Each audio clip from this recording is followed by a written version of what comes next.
So ayan. Ayan yung setup ko ng tent. So kung kasama namin si O, pwede pa rin. Kasya pa rin. Ayan. Maluwag. Tsaka pang ano siya, pang tag-init siya. Kasi dalawang pinto. May pinto pa dito sa camp. Ang laki oh, ayan oh, luwag oh.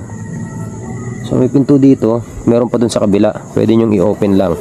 So yung parang kulambo lang yung isara nyo. So malamig na. So since malamig dito sa Kaliraya, isa lang yung bubuksan namin. Ayan, ganda ng tent na yan. So ayan siya.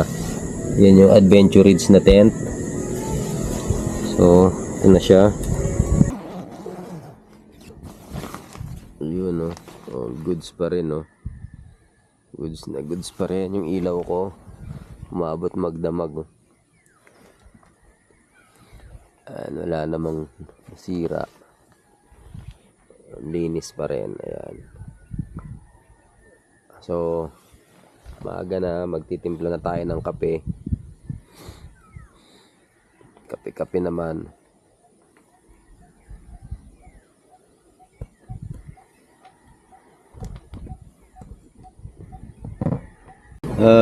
Next time, try naman natin moto camping.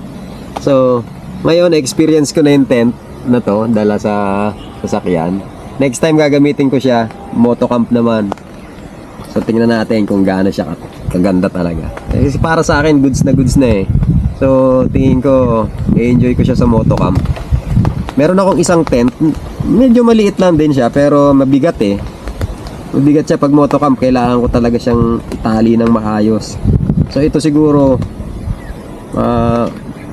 mapipil ko talaga na pang moto camp talaga. Ayan, yun yung tent na yan. I-try natin yan siguro next week. Papala rin. Magkakaroon tayo ng time. Moto camp tayo.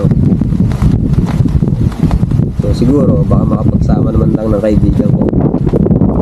Mga pare ko mahilig din mag-camping. Moto camp tayo next week.